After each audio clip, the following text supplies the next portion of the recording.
It is an honor, as always, to have Commissioner Gary Bettman with us in a very appropriate time.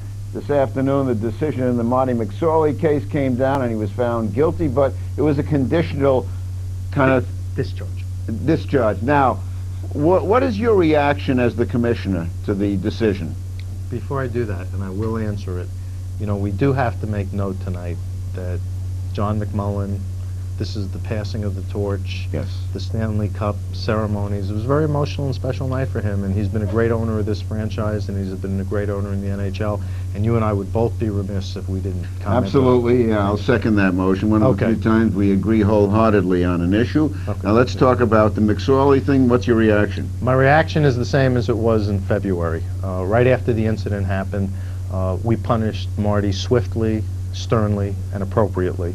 And we felt that should have been the end of it. We feel we can police our game better than anyone else. There was no doubt that we felt that this was an inappropriate act, and there's also no doubt that this is not typical of the NHL game or what NHL players do. And we didn't see a need for the courts to get involved. The courts convicted Marty after a trial of about 4 days, and they said you have a conditional discharge, which meant he was let off with having found a conviction with a condition, the condition being he can't play against Donald Brashear for 18 months. That's not nearly as tough as what we did. We said he can't play against anybody for an indefinite period, and he still is under suspension. When will this indefinite period end, or do you have that in mind? The indefinite period can't end until after we have a hearing.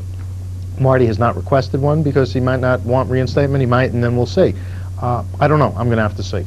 Okay, so he will have a hearing at some point if he requests it. Let's assume he says, tomorrow I want a hearing. When will you hold it?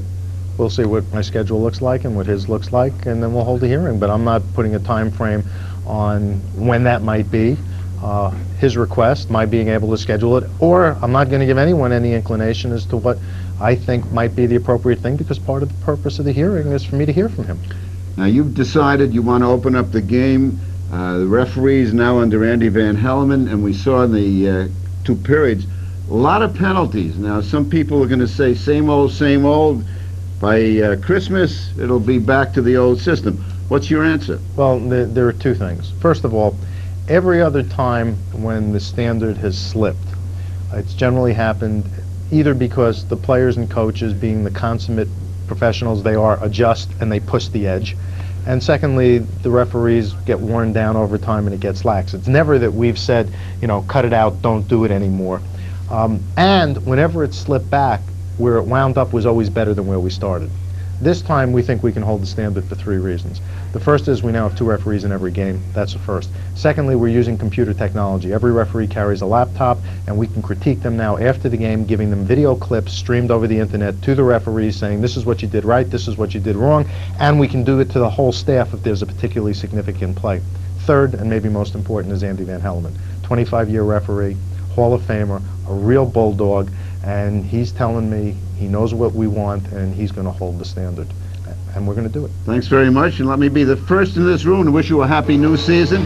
We'll have more right after this, including highlights of the second period. It's 5-3 Devs at the end of 2. Stay tuned.